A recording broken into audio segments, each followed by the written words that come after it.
So in just a few, sorry. For good measure, we asked everybody that's not speaking at the beginning to go ahead and mute themselves. Otherwise, we might mute you. There we go. Thank you, everyone.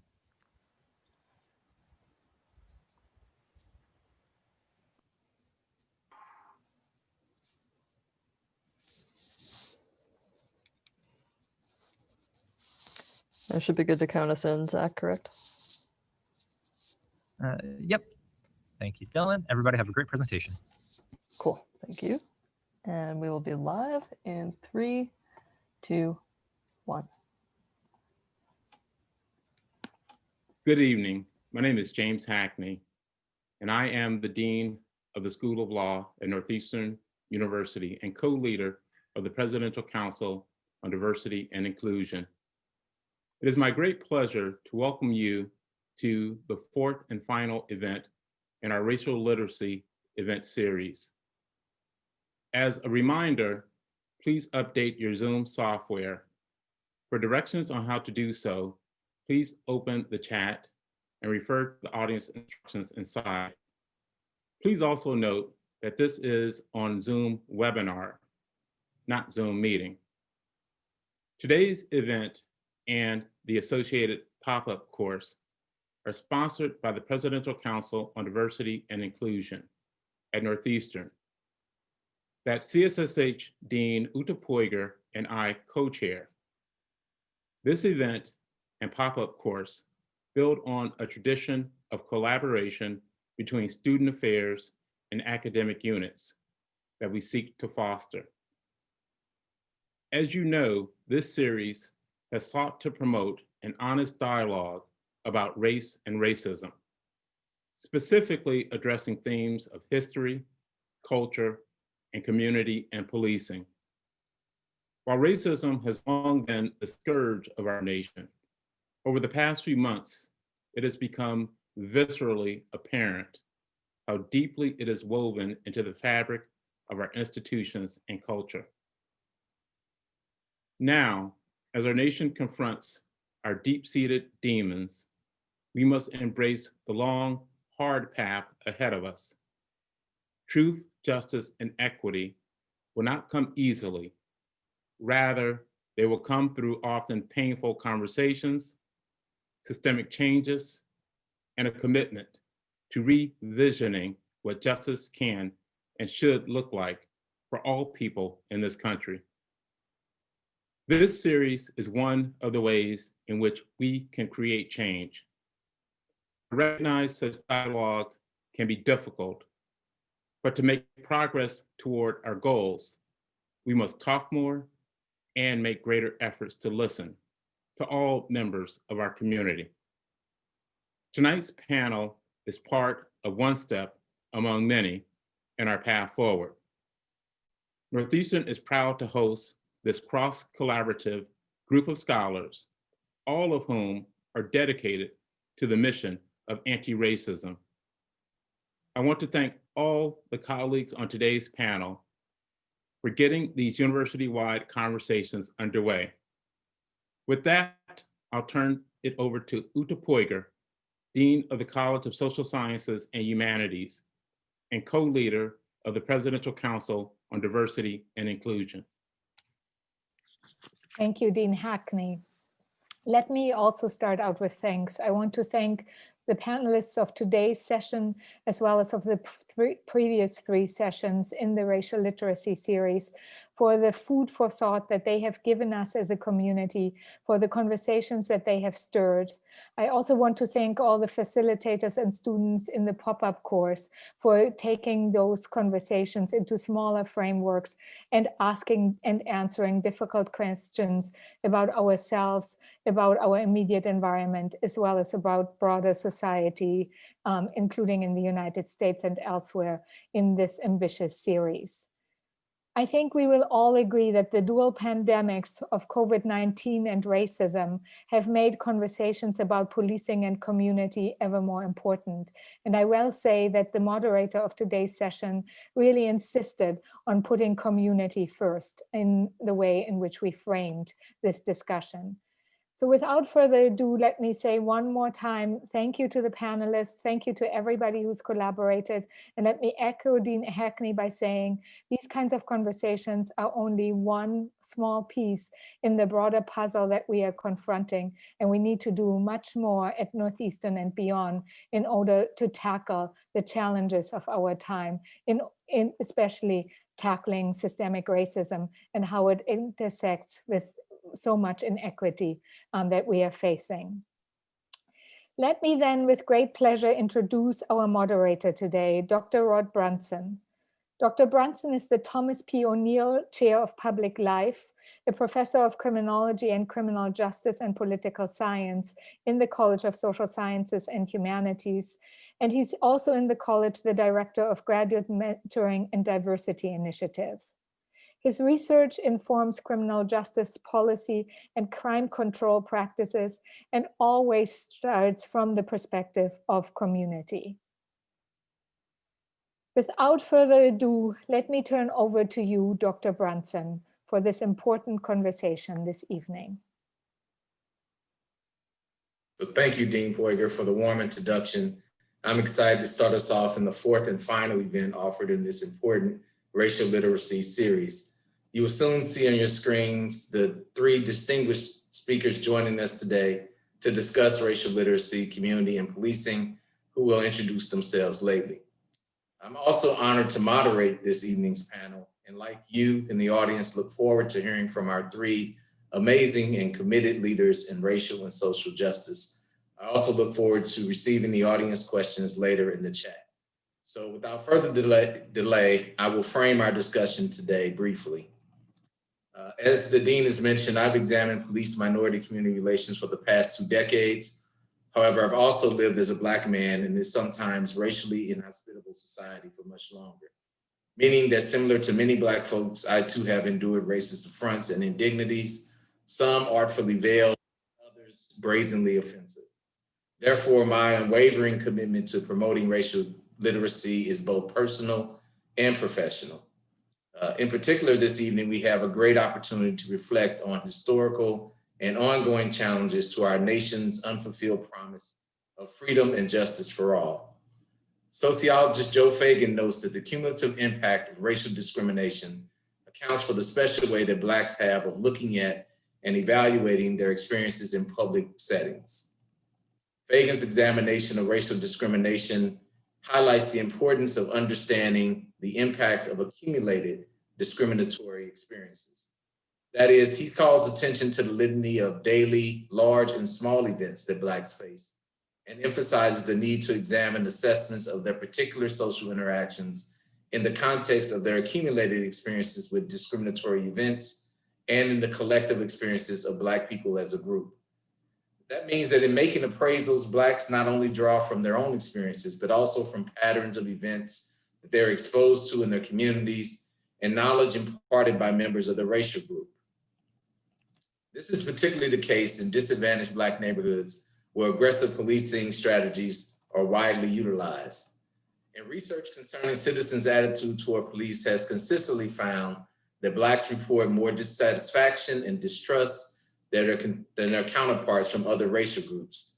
Furthermore, descriptions of Black citizens' mistreatment at the hand of the police are abundant in some distressed communities.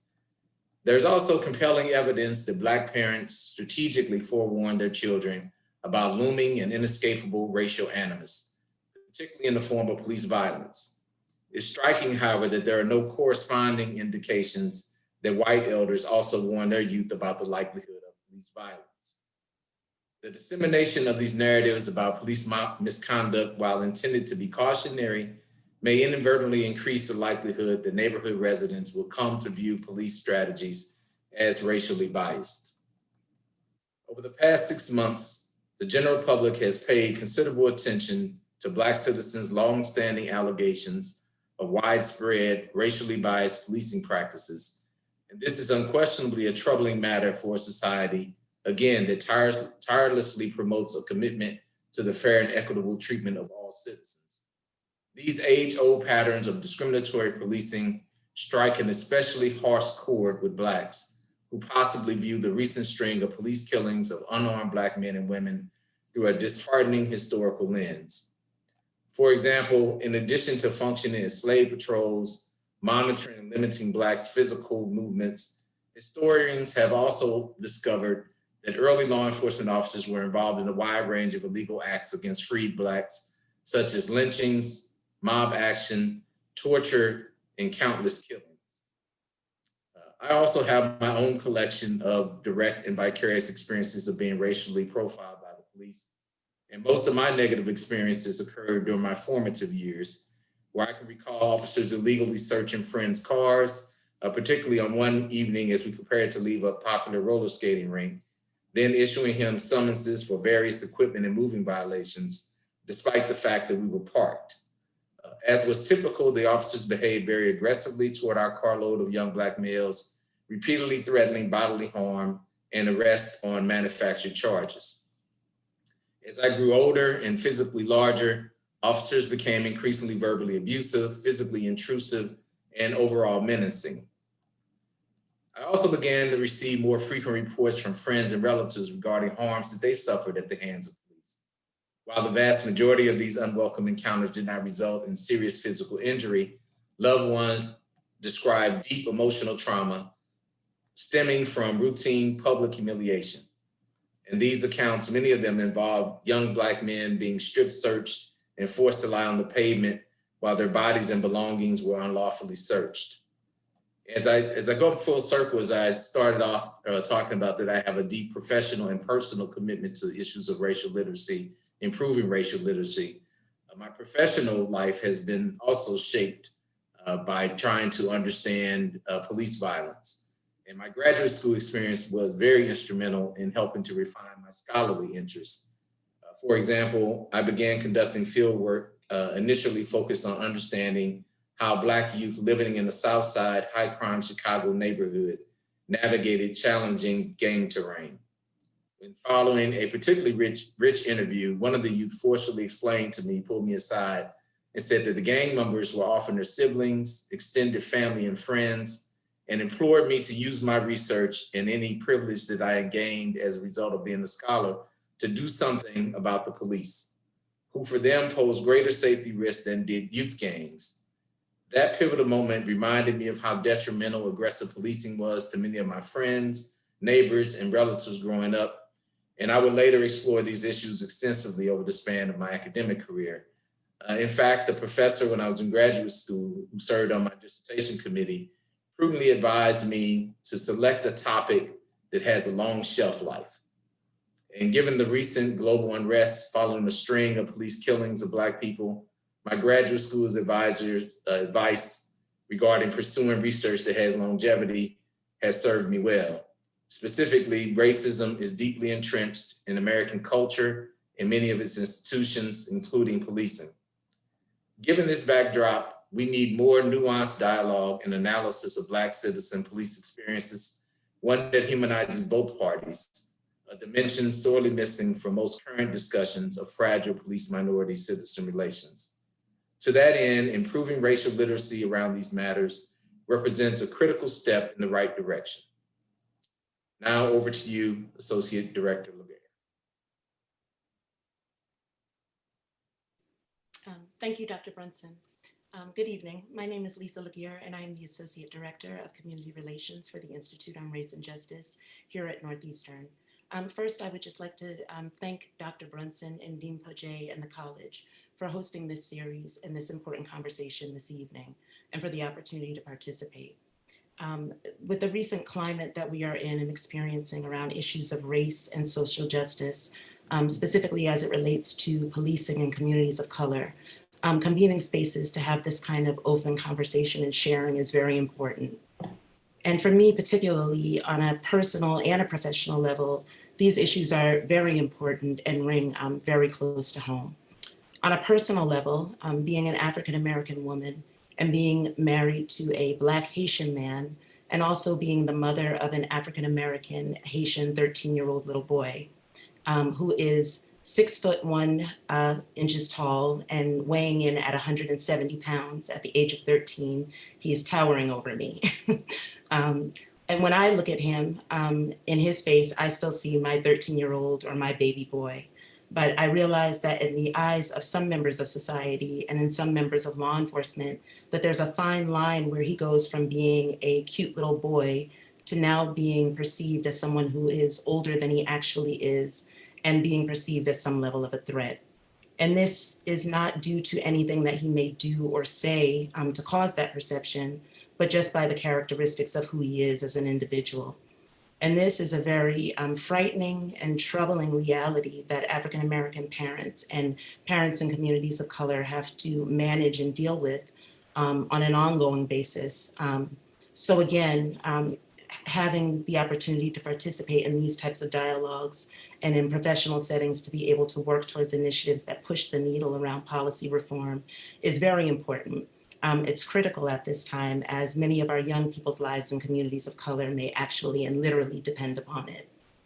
On a professional level, again, I'm with the Institute on Race and Justice here at Northeastern. And for those that are not familiar with the Institute, we are housed in the School of Criminology and Criminal Justice. And we are a research institute that looks at how race influences how policies are formed in criminal justice institutions and how these policies impact urban communities. The way that we conduct our research is through a community-based participatory research model, where we believe that if you combine the expertise of social scientists and academics, along with the expertise of community practitioners that are working along these issues at the ground level, that it helps us to produce better informed research that can hopefully be used to advance the cause of social justice and influence some level of policy reform. Under the leadership of Dr. Jack McDevitt, who is the director of the Institute for Race and Justice, we are the department that was hired by the Massachusetts Executive Office of Public Safety and Security to issue the racial profiling study for the state of Massachusetts.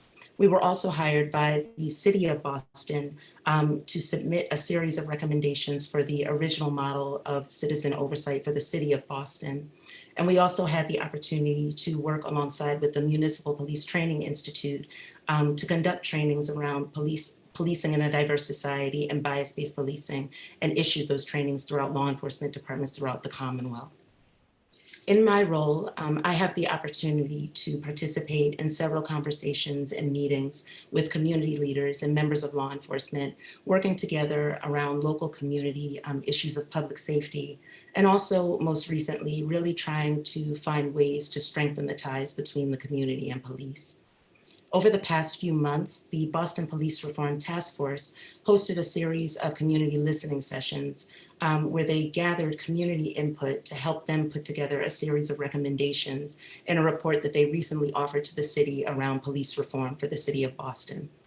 I had the opportunity to participate in several of those sessions and would like to be able to summarize some of the recurring themes that came out of those conversations to express the local Boston community sentiment around these issues, and also to express some of the feedback that they got that helped them put together the recommendations that they issued in their report. So the first recurring theme that seemed to come up in several spaces of this conversation is the community desire to want to prioritize working with law enforcement to restore trust between the relationship between community and police.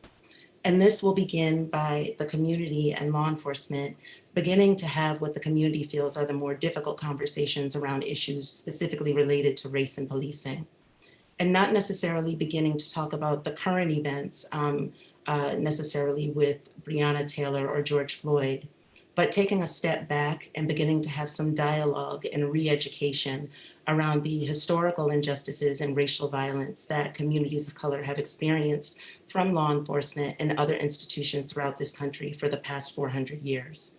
So beginning to take a step back and build some level of acknowledgement and shared understanding and shared perspective about how this history contributes to the current day lack of trust and tensions that we're experiencing seems to be a common theme that community members are expressing as a necessary first step towards rebuilding and restoring this trust. The second theme that seemed to come up in several settings is also the community expressing the desire to want to work more closely with local law enforcement around moving towards what they hope could be a change in police culture. So moving away from what the community perceives as a very us versus them mentality to becoming more of an inclusive and collective and transparent entity. And in this regard, really talking about the need for increased community leaders' participation in the ongoing planning and oversight of local law enforcement department activities and enforcement initiatives. And specifically in this context and how it relates to the work that we do at the Institute, really hearing the community discuss the need for ongoing data collection and information sharing. So continuing traditional ways of collecting information and having conversations around crime trends, local hotspots, and strategizing around community problem solving. But in addition to that, beginning to have a second set of conversations where the community can work with law enforcement to report and collect information about where there are problematic enforcement practices occurring in specific neighborhoods, and working together to put practices in place to hold officers accountable for changing these behaviors so that these patterns no longer exist. So there were other themes and nuances to these conversations that were important. I'm going to stop here. And hopefully we'll have a chance to discuss further later on in the Q&A period.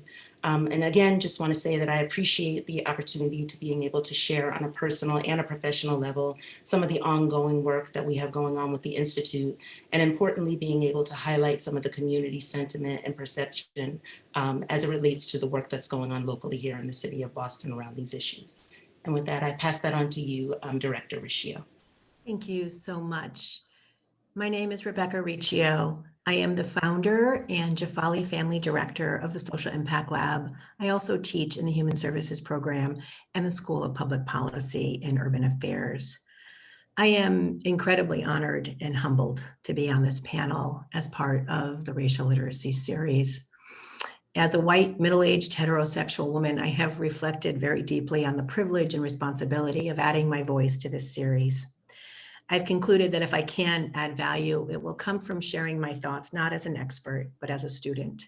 So I'd like to share with you some of the lessons I've learned in the streets of Boston since the murder of George Floyd.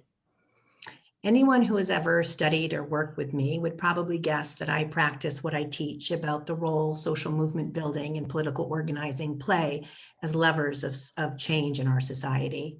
I know that some students have seen me at rallies and marches the past few years, but I have generally tried to keep some distance between my work as a social change educator and my personal activism, and believe that the time calls upon me to drop that pretense and share some of my experiences as a marshal and peacekeeper at Black-led vigils, rallies, and marches as part of the movement for Black Lives. As a marshal, I'm part of a group of predominantly white volunteers who help create spaces where Black, Brown, immigrant, Indigenous, queer, and youth leaders can be heard speaking out against systemic racism and oppression, inequality, immigration policy, homophobia and transphobia, and climate change. Our role is to support the movement leaders' vision for each event by providing logistical and safety support. But we also sign on understanding that we will put ourselves between event organizers and participants and those who would do them harm. I've been doing this work for several years, and I can tell you from firsthand experience that the risk of harm has increased over the past few months and weeks. A few lessons from this work really stand out. At one event celebrating the voices, creativity, and power of Black women, I was leading the team of de-escalators, the people responsible for dealing with the highest risk situations. One of our elders, a pacifist veteran of war, took me aside to talk about the day's risk assessment. He thought it would be advisable to train our team on what to do in the event of an active shooter. So I found myself, for the first time ever, teaching a group of young volunteer marshals what to do if someone started shooting into the crowd. My children were marshaling with me that day. It was the first time I'd ever faced a situation where my two sons could actually face the threat of gun violence. No sooner had I taken a deep breath to get past the gut punch of that realization than it hit me that many Black mothers face that fear every time their sons leave the house. I thought going into this volunteer work that I had some sense of what the risk of violence feels like, but in that moment, I understood that I have no clue. The work of marshaling can be uncomfortable and scary, but what I want to convey more than that is the experience of joy. I have come to understand that marshals are not there to support the movement for Black lives, but to be part of it in ways I didn't fully appreciate when the summer began. It hit home though, when a young Black leader a high school student who I was reporting to that day, who advocates for defunding the police and abolition, drew attention to our presence as marshals as an example of community-led safety, a model in which members of community work together to create supportive environments in which social needs can be met with less police involvement.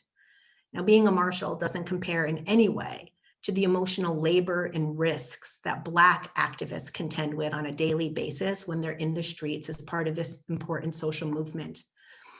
But as in this community, as in any community, there are many supportive roles to be played by different people, including marshals. Social movements are mosaics held together by the commitment we make to each other. And you hear it in one of my favorite call and response chants. I got your back. You got my back? I got your back. Within that mosaic, I think it's important to note the diversity of opinions and definitions among Black activists, including our Black student leaders at Northeastern, in regard to defunding the police, abolition, and retributive and restorative justice. There is not consensus on what those terms mean, how they should be implemented, or if they should be implemented. But what strikes me as a common thread is the call from all of them for us to reimagine how we live in community with each other and the need for us to authentically commit to dismantling the white supremacist systems that we are all part of. On this point, I am comfortable speaking as a teacher. Systems thinking educators use the imagery of an iceberg to demonstrate that durable change is not possible if we only diagnose and respond to deeply entrenched social problems as they manifest in our daily lives. Because what we can see on the surface is merely a product of the complex systems churning below. These problems are emerging at the intersection at the complex intersection of social, cultural, political, economic, and environmental forces. Now, grappling with all of that triggers our discomfort with ambiguity, encounters our longing for simple, linear solution. So the temptation is to seek short-term gratification by chipping away at the surface with performative gestures and short-term fixes that give us the intellectual and emotional gratification of taking action.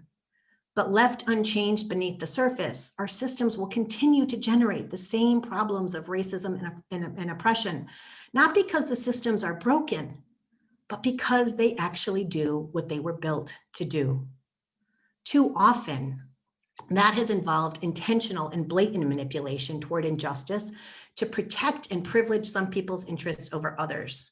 But human systems are also shaped by the pervasive influence of the implicit biases, prejudices, social and cultural norms, and lived experiences and narrow perspectives of the positions we occupy in society.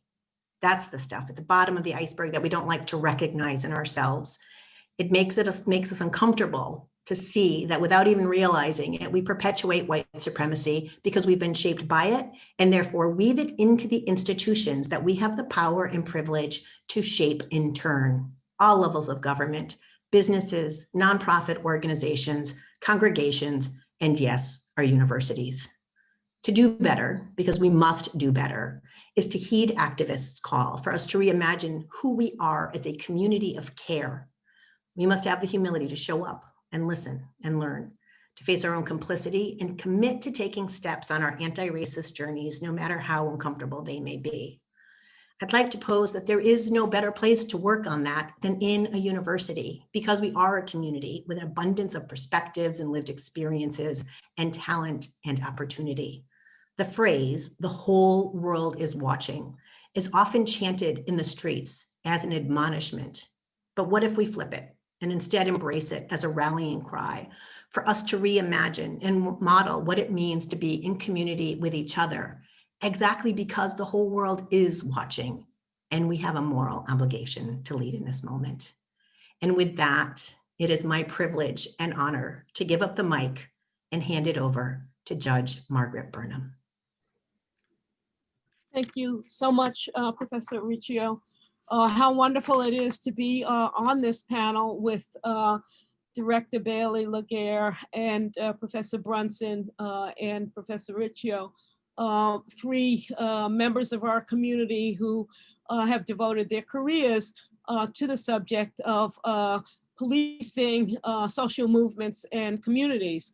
And I have a few minutes, and I want to say a little bit about my own practice, but then I also want to say what I think all of our practices have in common, those that we have talked about today, before we move into a fuller discussion of this question. So the project that I'm associated with is the Civil Rights and Restorative Justice Project, located here at the law school, but with friends and colleagues across the university who work with us. We're a little bit over a decade old, and we aim to excavate and then to explain the history of racial terror during the Jim Crow era in the United States. So our work is really organized around an archive of cases of racial homicides, and the students and our staff pick apart each one of these cases. We have over 1,000 cases, and we examine the associated legal, historical, and economic issues that the cases bring up. And then we work with families on restorative justice projects. So let me just, by way of example, share with you one of our most recent projects in Birmingham, Alabama. One of our students last year investigating police crimes in Birmingham, Alabama, was able to find an index card filing system of the police department in the 1940s. That index card indicated how many people had been killed in Birmingham and in Jefferson County over a period of about 15 years.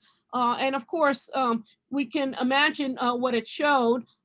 There was nary a day went by when a Black person wasn't killed. The proportion of Black individuals killed was something like, around 95%. There were very few white men killed, and no white women killed, and a few African-American women who were killed.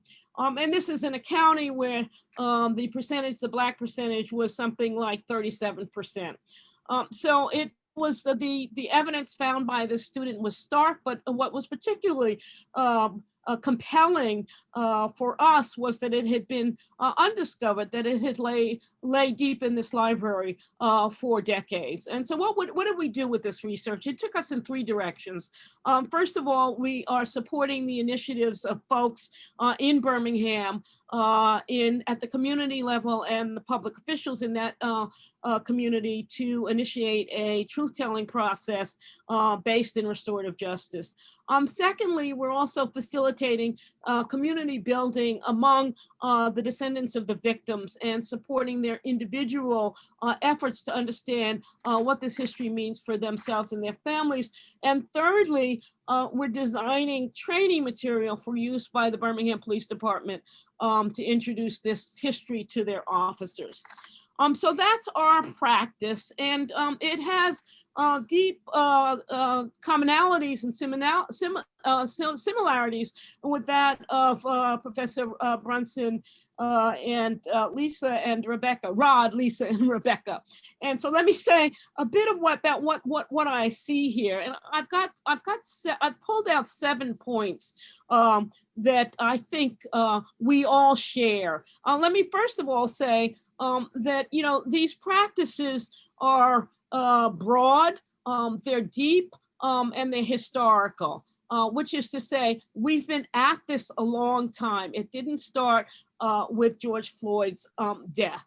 So Professor Brunson has worked for years in communities that are over-policed, but that also experience deep levels of criminal behavior to try to bring some level of peace and understanding, but also to bring the lens of research to what's going on in those communities. And Director Laguerre has worked closely with police officers and police agencies and departments and with public officials to bring to those communities an understanding of the communities that they're policing over the course of now 20 years. The Institute of Race and Justice has done this work, and Director Riccio has told us about her work on the social justice front, her work in communities that are engaged in the work of protest, the work of demonstrating, the work of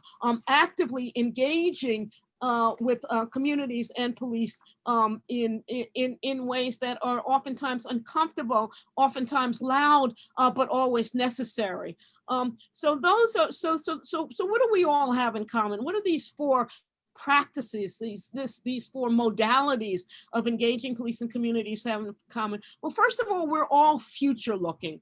We're all seeking to locate the cognitive maps of the future of what our world, what a world of solid, fair, and just policing might look like. So those who are demonstrating, those who are doing the research, those who are calling for abolition, those who are historicizing police violence, all of us are in the business of imagining what the future might look like. Secondly, we all recognize how deeply embedded the history of violent and racist policing is in our state institutions, that it's ubiquitous, that it is comprehensive, and that it begins, although it's transformed over 300 years, that it all begins in the history of slavery. So we see these practices not just on the streets, not just on Huntington Avenue, but we see these deeply embedded practices in immigration, our immigration practice, in our schools, in our social services, as well as in our criminal justice system. So we're not just talking about the police officer with a uniform, we're talking about policing, over-policing, harmful policing as it touches all of Black and Brown life, as it affects the spiritual and economic and physical and psychological lives of people of color every day of their lives. And thirdly, all of us acknowledge not just the horror and the persistence and continuity of violent policing, but we also recognize the continuity of Black protest and the Black radical tradition as it relates to questions of policing, so that questions of unjust policing have opened up Black protest and enlarged our lens so that we see not just violent policing, but all the other means of subordinating African-American communities that are tied up to this policing, which is at the tip of that iceberg that Professor Riccio mentioned. Fourthly, we all need to and speak to the necessity of engaging full communities. This isn't work that can be done by the African-American community itself. It can't be done by the African-American community and its allies. It can't be done by police themselves. This work has to be done across communities. We can't put police off to the side and say, we'll come to you when we're finished. We'll come to you and tell you what we need. We have to walk this road with them. If we don't walk this road with them, we won't end up in the same place. We can't demonize the police officers whom we've asked to go in there, African-American and Black and Brown police officers, queer police officers, women police officers, who we've asked to go in there and transform policing. We can't now abandon them just because folks are calling for the abolition of policing. We can walk and chew gum at the same time, people. Sixth, we have to, as I say, imagine a future of safety, of well-being. We have to visualize. We can talk about abolition, but we need to visualize what that actually might look like. What would it look like to have a world where that was defined by decriminalization and decarceration, what would that world look like? Every day we need to think not just about reform, but also what that future looks like. And then my seventh and final point, I had 7 minutes and I'm taking every single one of them here. My seventh and final point was that reform is necessary. And Lisa talked to us about some of the reforms that have been that hopefully will be enacted right here in our own community in Boston, based on the report that was released just a few days ago. Those reforms have to be situated, as Rebecca said, in the larger understandings of the need for the dismantlement project. If they're not situated in that dismantlement project, if they don't look at the fundamental causes of the violence and the violence that is perpetrated and produced by unjust policing, then those reforms are not going to be solid. They're not going to transform our democracy. They're not going to transform our understandings and experiences of justice. So let me just give you one example, and then I'll close. So we've called for and seen the decriminalization of drugs, or the beginnings of the decriminalization of drugs in our community. But we're yet to ascertain whether decriminalizing drugs is really going to diminish the racialized surveillance of public and private spaces occupied by our family members and the folks in our communities. So we don't really know yet, because what happens if reform is not centered in the dismantlement project, if it's not centered in a project that fully seeks to understand the role and place and history of violence, violent policing, then those reforms are simply going to be replaced by other methods of subordination. And we've seen this over and over and over again. So yes, do we need to talk about reform? We need to talk about reform.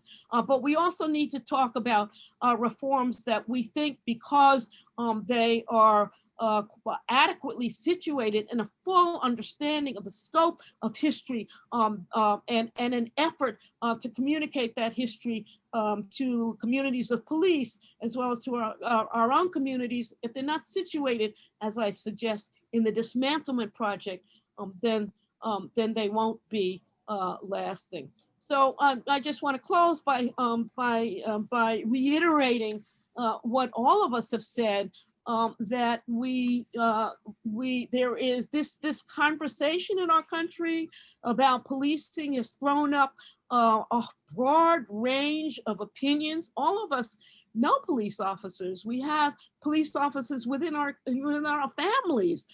So there's a diversity of opinion. If I ask my neighbors about abolishing the police, they say to me, "What are you, crazy? Well, who's going to protect us once you abolish the police?" So it's for us, those of us who've been involved in this work, those of you who are students and part of this community, to engage with this. It is the issue of the moment, but it's also an issue that throws a lens and a light on so many other questions that have gone for too long unaddressed. So thank you so much to all of you for your work, my fellow panelists, and all of you out there in TV land for all that you've done as well. Thank you, Judge. I told you all that they were amazing, and I'll selfishly say, and I won't take full credit, but when Dean Poig and I were assembling this dream team of speakers, we certainly understood that they would have very powerful and dynamic things to say, and I don't think I think that promise was realized. So now we have an opportunity to answer questions, certainly from the audience members, which the questions are trickling in, and also for speakers if they choose to react to one another's presentation. And I'll start us off what I think is a coherent theme that I heard across the presentations with the question that I'll exert my privilege and ask moderator's privilege and ask the question, given that many of the panelists have documented the racist roots that policing has been built upon, do you believe that the system, as one of our speakers certainly explicitly said, but I'd like to get others to comment as well, is the system operating as intended? And if so, is reform the strategy for dismantling a system that is operating in which the way in which it was intended? Can we reform a system that's broken from the start? So anyone who wants to take that or to launch to something else. And so Rebecca, since you're unmuted, I'm gonna pick on you. Oh, all right. So never unmute yourself, folks. I'd like to reflect on an experience I had earlier in the summer when there was an absolute disconnect between what was happening after a vigil for George Floyd, when thousands of people were walking home, and the way police responded to what they inadvertently perceived as a disruption in that event.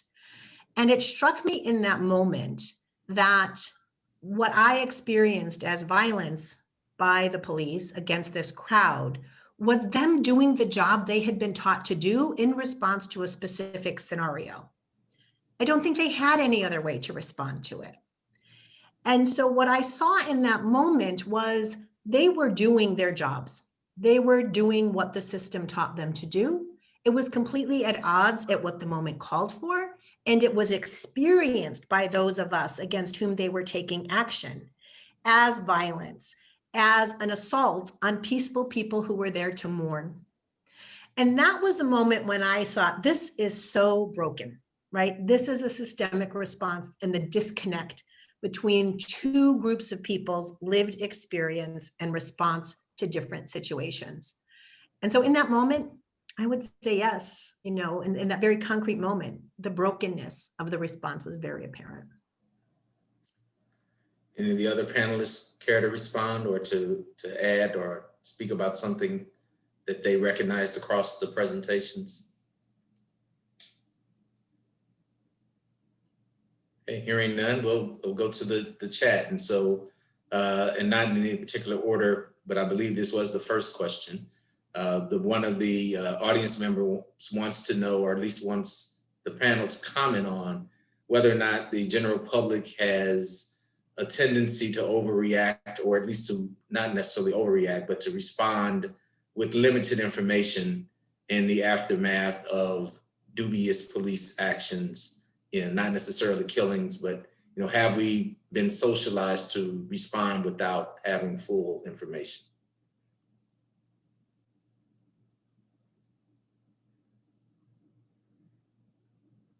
Anyone care to take that? Judge Burnham, I think you're muted. I said that question is really for you. You're on this panel too, so yes. Are we jumping to conclusions sometimes when the facts are not all in? That there may be the risk of that. If that's the case, it's in part because of the deep distrust that communities of color, or many communities of color, have with respect to the ability of the police to be fully forthcoming about what has transpired in a particular event. So people do respond sometimes without full facts. They sometimes don't wait for the full investigation to be concluded. But what that reveals is a mistrust of the investigation, which the police is going to be undertaken by the police. So I would flip that and say that this is part of this deep historically based mistrust and distrust that African American communities have experienced, in part going back to something Rod said at the very outset, this is not just entirely based on one's personal experience. It's also based on the stories, the narratives, the culture within a community that gets passed down generation to generation, across generation, from school child to school child, about what they've experienced, and about how, what do police do? Police lie about what happened. So long as that's, so long as that's so deeply embedded in our culture, it's going to be hard to keep folks from second guessing police decision making when they don't have all the facts. Excellent answer, and exactly, I was thinking myself that I should probably take that, but I want to give the panelists an opportunity.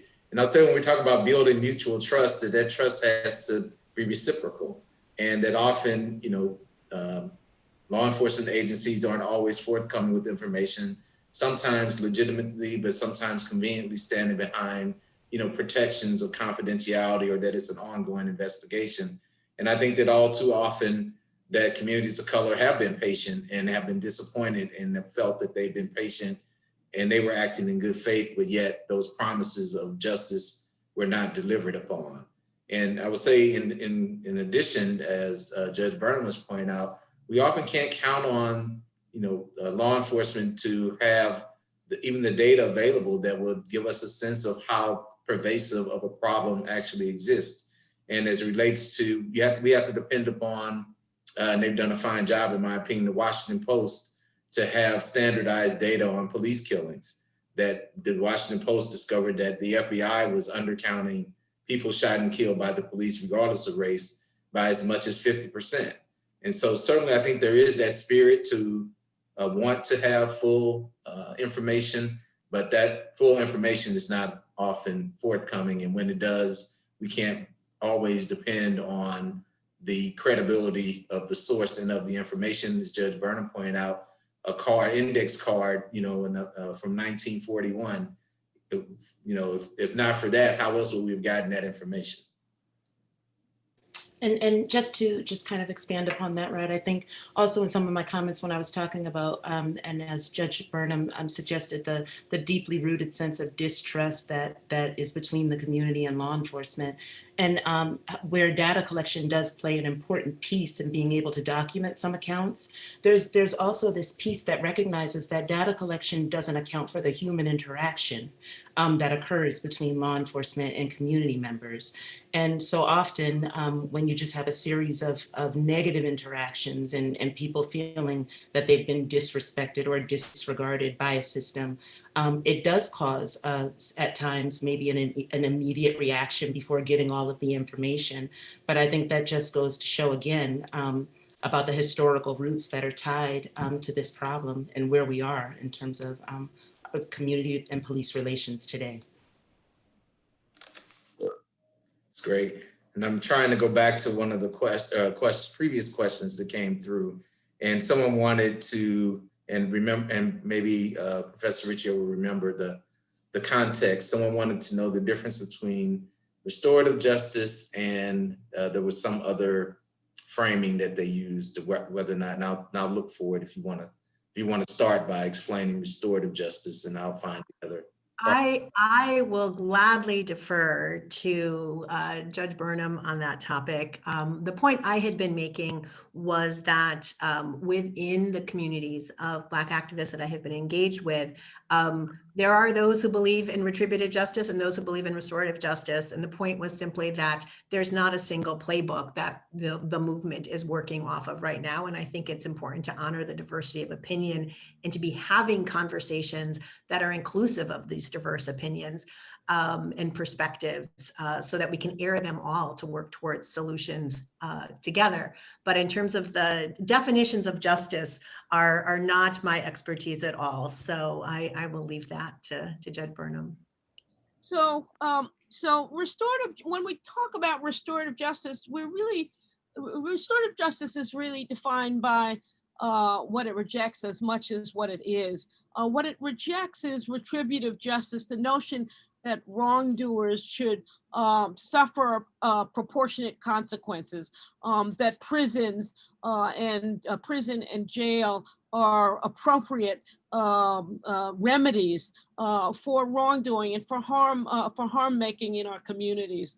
And so what restorative justice says is, while that it rejects this notion that those are the only solutions, and what it says is that we need holistic solutions that acknowledge the collective stake in community, that all members of community, those who've harmed and those who have been harmed, have a stake in repairing the harm, in reintegrating people into communities, in non-recognition, in acknowledging the harms, making sure that those who've committed these harms have an opportunity to acknowledge and to do better, as opposed to merely retributive justice, which is, you know, what we all know. You appear before a judge, the judge says 20 years, and then that's it.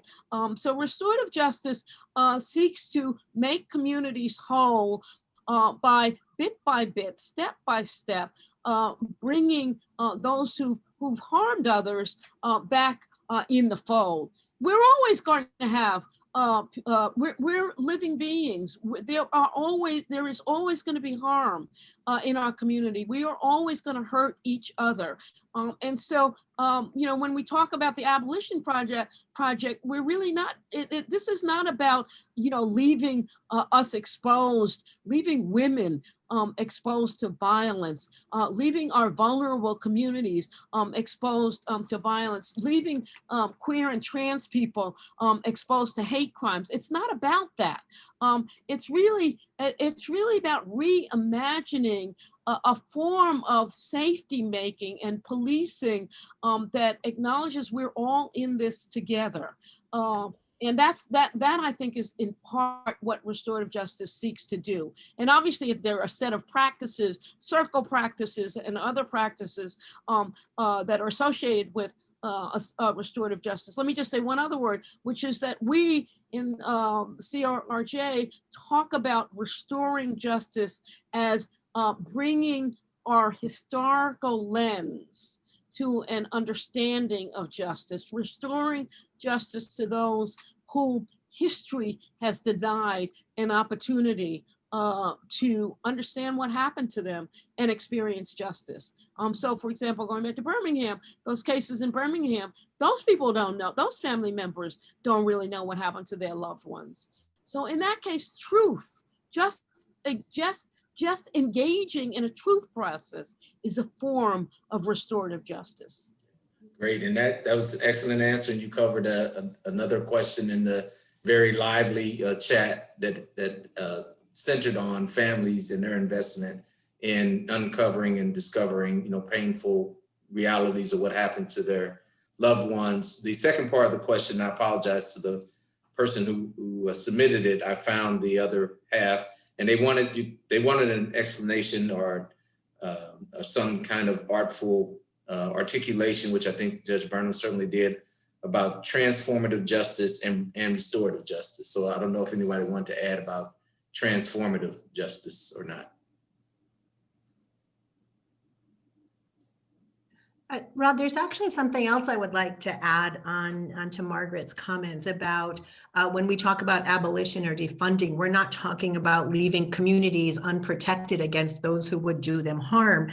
We're also not talking about just defunding the police and doing nothing else. We're talking about coming to a reckoning about how much public money, how many resources are invested in the police, and to reimagine what we could do if we redirected that to some preventative services, mental health services, supports for people who are experiencing chemical dependency.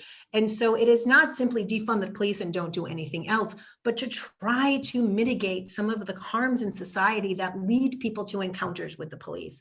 And I think that's a really important thing to keep in mind, because defunding to some people just connotes that, well, we're not going to have anything there to keep communities safe and whole. And that's not what the message is.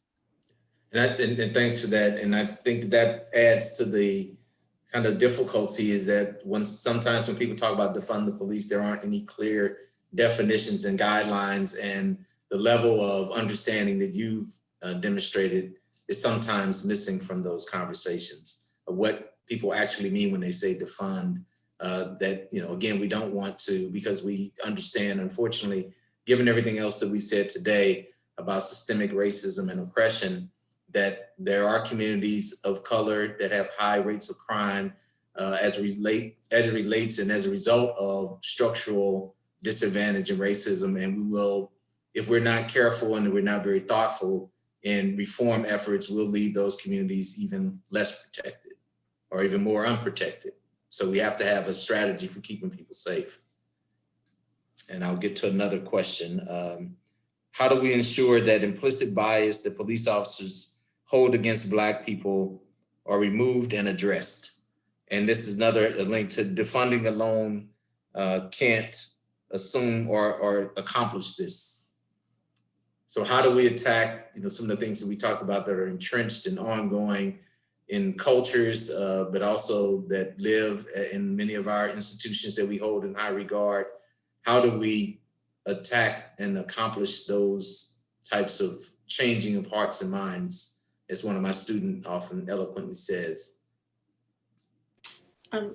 So Rod, I'll go on ahead and just kind of bring that back to one of the points that I highlighted in terms of what the community was articulating in some of the sessions that I sat in, really talking about at the root of things, being able to have these open conversations that are not masked by techniques of data collection or looking at crime trends, but really getting at the root of the issue around issues as relevant to race and policing.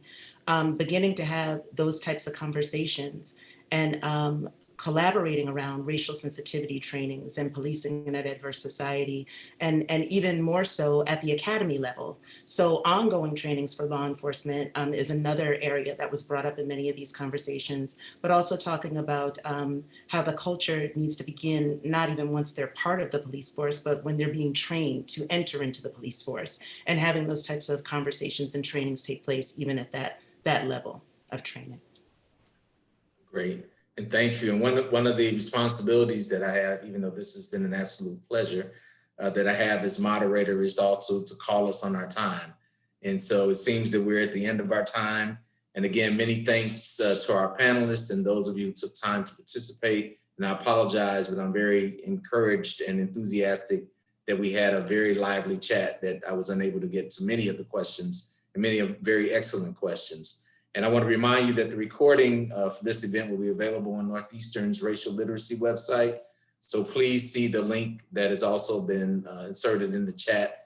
And thank you all so very much for participating in this event series.